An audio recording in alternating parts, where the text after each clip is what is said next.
In relationships, your personality is not enough. I don't care how mad you guys get at me, but if I'm not attracted to you, you're a friend. You're a friend. You're nothing more. I'm not gonna date someone who's ugly to me. I'm not gonna go and date someone who I find unattractive. Although you could be a great person, phenomenal human being. I would love to be your friend. I would love to be your friend. It doesn't mean I don't like you as a person. It just means I'm not gonna date you because I'm not gonna date someone who I don't find attractive.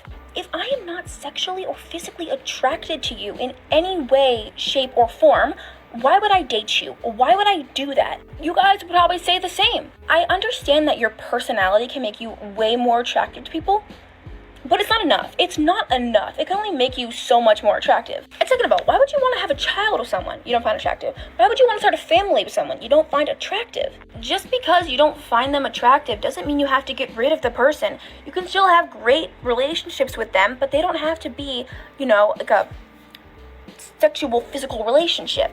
So yes, looks matter so much more than you think. I must have missed 60 minutes. What are you saying? You know what, gentlemen and gents? I'm going to have to admit, I have no freaking idea where this whole give ugly guys a chance came to be. I mean, it's fairly obvious that you're not going to date someone that you're not physically attracted to. I mean, this isn't a hot take. It's been that way since the dawn of civilization. There's no need for you to justify wanting to be with Chad, Tyrone, Raphael, Marco, Ray, Chang, Wang, Takeda, and Herbie. We all know those are who you want. That's not going to stop you from friend zoning the dudes with good personalities. After all, you need some form of an emotional punching bag, and you'll end up settling for those guys you don't want when they're willing to put a baby in you. And when your drive to produce spawn is stronger than your respect for that man, you'll end up divorcing him shortly after giving birth. After all, what's the point of pooping out a baby if you don't have the child support to back it up? Do you accept cash? If I go on one more date, if I have one more encounter with a man in his early 30s telling me that what he's looking for is a hustler, that he's looking for a queen to build an empire with, to be hustling for the next 5 years, I'm officially tapping out. Because what y'all don't get is us girlies in our early 30s, we've been hustling. We fell victim to the girl boss, and we was girl bossing for the last decade. We went to school, we started our businesses, we bought houses, we've been doing this shit on our own. We've been on our independent woman shit. And you talking to me about hustling another 5 years? My mans, I'm trying to have some babies. And you want me out here working too and hustling? You got me f***ed up. Give me some money. Give me some money. Lady, you're not looking for a man. You're looking for a sperm donor, and a rich one at that. It's obvious. You don't want to work anymore, so that's why you want a man who's already built his empire so you can leech off him like the swamp creature that you are. And we all know that you bought into the girl boss mentality. For the last years, you never shut up about it. You flaunted your businesses, your home purchases, and your ability to start an LLC in our faces and used it as an excuse to brag about how much better you are than the rest of us. But look at where the girl boss lifestyle has left you. You're tired, you're bitter, and desperate to have a child, and all of these things could have been avoided if you accepted that the girl boss ideal was a complete lie and found yourself a good guy when you were back in your prime. But now you're damaged to the point where you seem to be exclusively dating men who are trying to start small businesses, and you've made it obvious you're not willing to support a man on the ground level. So why in the hell should a man support you when he's already achieved his goals? And why should he do it for a woman who wants his DNA more than she wants him? I'll give you a hint, sister. He doesn't, because that man has standards and you don't even meet the bare minimum. There's the door, why don't you check it out? My most toxic traits in relationships is whenever I'm getting proved wrong or we're in an argument and he's winning, I'm like, are you f***ing drunk? You're drunk, aren't you? I can't even have this f***ing conversation with you right now because you're pissy drunk right in front of my f***ing face. 2 o'clock in the afternoon and you're already drunk. Wow, that checks out. Makes a lot of f***ing sense. And then the whole conversation flips because he's not proving me wrong anymore. He's just defending himself. I'm not f***ing drunk. Am I acting f***ing drunk? I'm not f***ing drunk. Well, now you're screaming in my face. So, yeah, you screaming in my face, you're an angry drunk. That's what you do.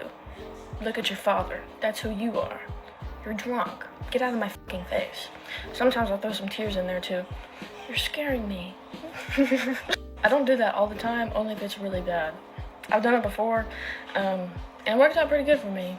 And it turned into, you're wrong, and then it was like, oh, I'm so sorry for making you feel like I was drunk. I shouldn't have ever been acting that way.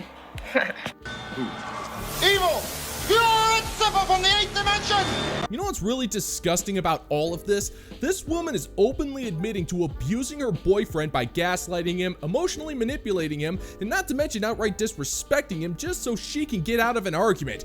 And she thinks it's funny because in her eyes, it's just a little bit toxic and quirky. Well, let's go ahead and flip the script and say that the man was bragging about treating his woman like this. The internet would be in an uproar about how terrible of a human he is and how he's the reason why women don't trust men and how they feel safer being mauled by grizzly bears. And you know that she's being celebrated for this kind of behavior. There are tons of women out there who think that treating men like this is totally acceptable because it means being able to take the power in a relationship. When all you're doing is messing with that poor dude's head and breaking him down just so you can get out of admitting that you were wrong in an argument. This is not done by a girlfriend. This is the kind of crap that's done by a terrible woman and an irredeemable, abhorrent human being. Now, we all know you don't feel ashamed of yourself for this behavior, but don't worry, sweetheart. All of us on the internet have plenty to spare for you.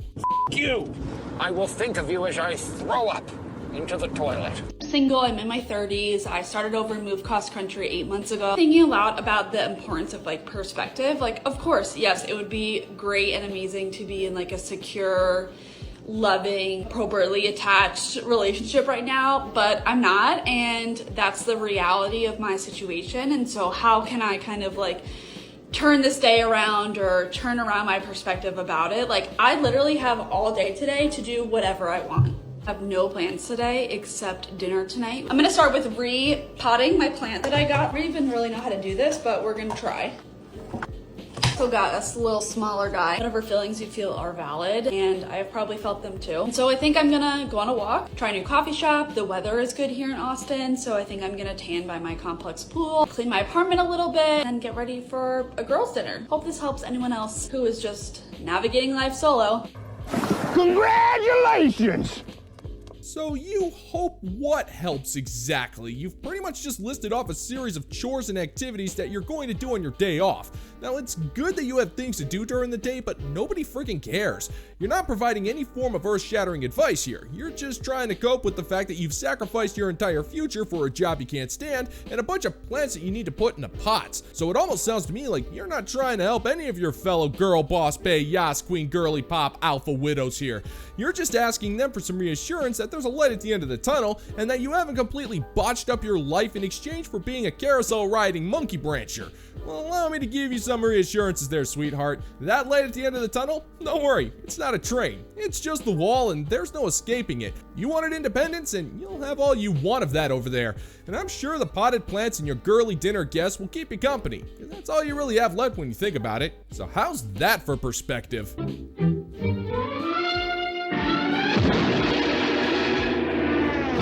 I love being married. I love my relationship.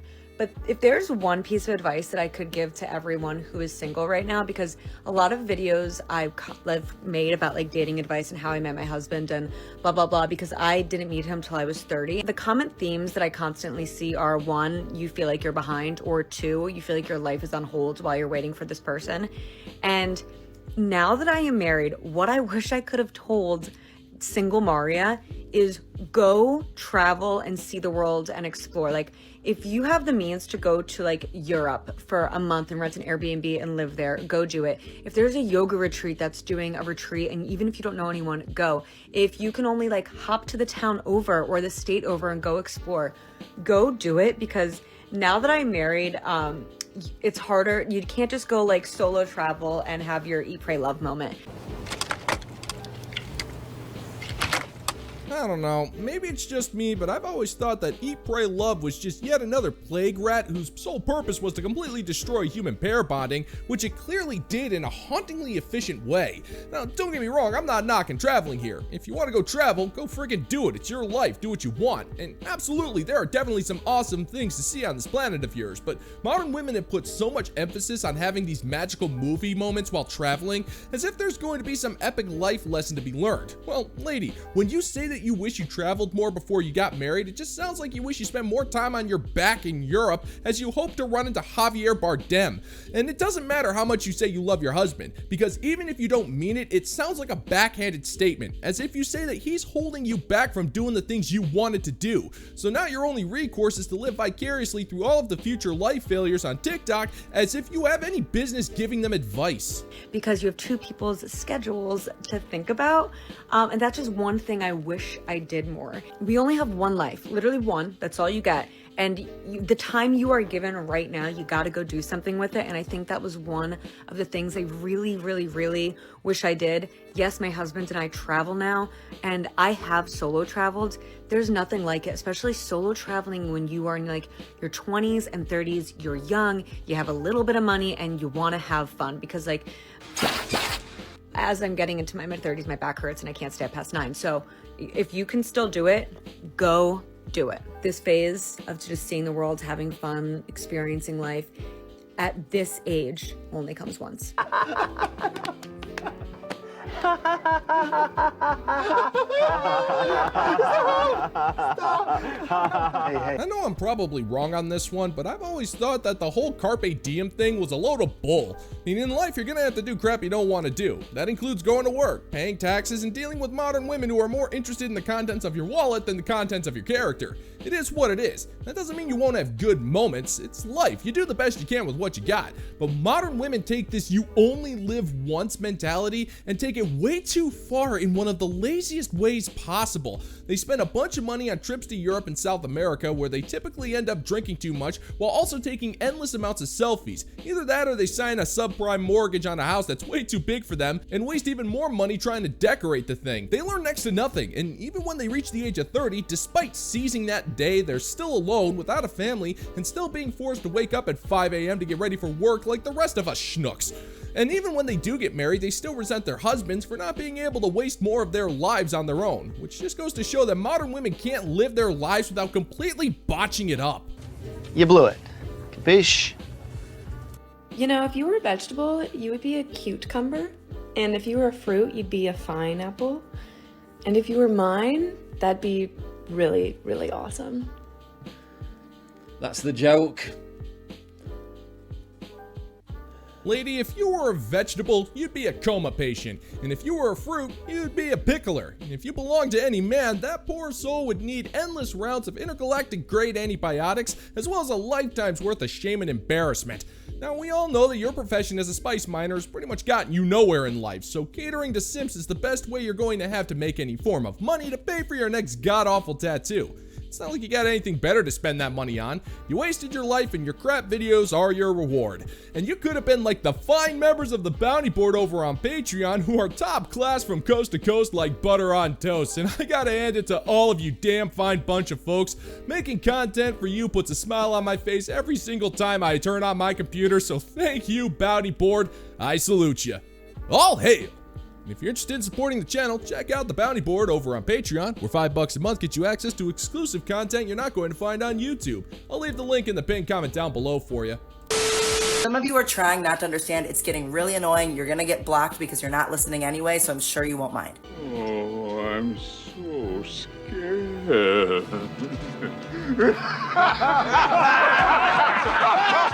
But let's talk about this idea of dating up. When it comes to like marrying up to try and get to a different social status, women might do that more than men, but not because women like naturally do that or because they find that attractive. That's because there's not as much social fluidity, especially in the past for women. Especially in the past, it didn't matter how smart or hardworking they were. The only way for them to really move up in the world was to marry somebody rich. And plenty of women still had this mindset of looking for somebody who's really wealthy so that they can live a different lifestyle. But that's a calculated social move. That's not about their attraction. That's about them going, I'm going to move up in the world and here's how I'm gonna do it. So if you want a cheat code, you could go make a bunch of money and I'm sure women will flock to you. But they won't like love you or be attracted to you. They'll just like use you and let you use them. Is that what you want? What in God's holy name are you blathering about? Woman, you do realize that dating up doesn't mean the guy has to be filthy rich, right?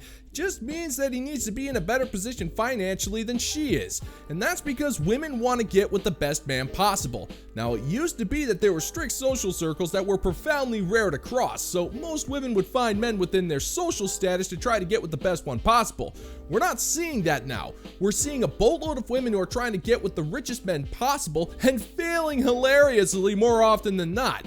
And that's the problem. And these women make it no secret that they're just using men for their money. And most men who are in this situation don't really care if they're being used because they're getting something out of it as well. But that's not the point here. You're trying to convince the internet that women don't want to get with the best man possible in terms of resources, even though we have literally thousands of years worth of data, not to mention actual testimonials from tens of thousands of modern women acting as such. And that kinda technically blows your completely absurd argument out of the freaking water. Personally, I want like love and someone to be genuinely attracted to me, but I guess to each their own. If you want to know about women's actual attraction, they're actually much more likely to date down. Liar! Liar! Liar! Let me just say I hate these terms. They sound like they're putting value on human beings based off of looks alone. But it is well known that women are more likely to date someone who is less physically attractive than them if they're funny, charming, smart, generous, brave, goal-driven. Liar! Liar! Liar! My friend is dating a guy who is objectively less good looking than she is. Then you meet him and you like talk to him and you're like, I see what she sees, like he's hot as hell. He might be shorter than her, he might not have the best hair, but he is funny and sweet and charming as hell. My friend's dating a guy who's not that good looking, but he's a firefighter. A firefighter! Brave, confident, protective, that's so hot. You don't know what words mean, do you? Lady, your entire argument is based on a man's looks and nothing to do with his social status, his financial status, or how much he's willing to simp. Modern women have made it clear they will not date ugly men, and that's because they can't stand the idea of boosting the self-esteem of a man they deem to be less attractive than her. So if she's with a guy who you deem to be less objectively attractive, there's a good chance that he's got money. And when a man has enough money, a woman is willing to ignore the fact that he's not Chad.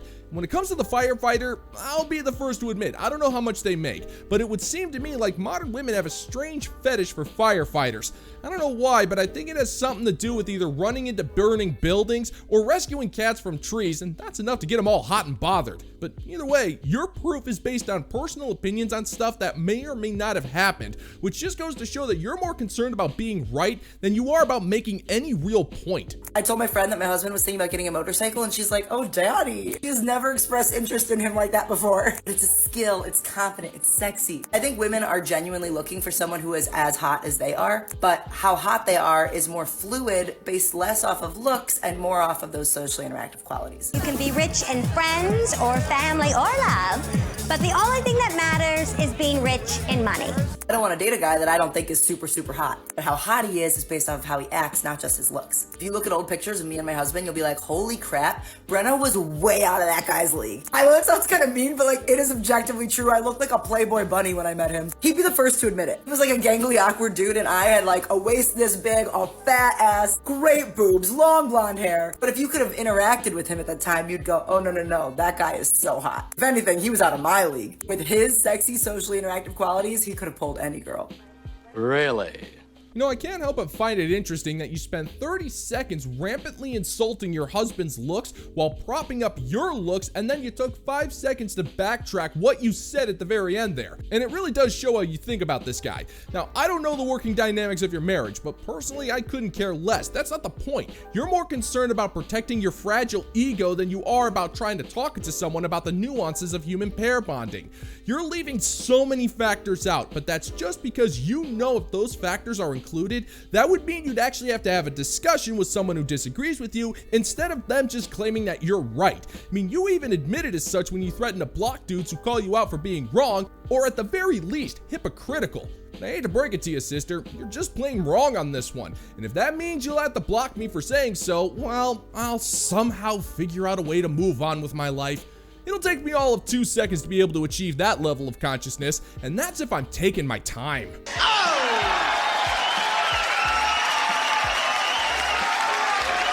And that's gonna do it for today's video, gentlemen and gents. And as always, if you find that my particular brand of comedy is bringing you to the brink of laughter, then why don't you scroll on down and click that like and subscribe button. Ring the notification bell, leave a couple of comments, and be sure to share this video so we can give the good old-fashioned middle finger to the YouTube algorithm. Thank you once again for checking out the new video, gentlemen and gents, and until next time, peace out, homies.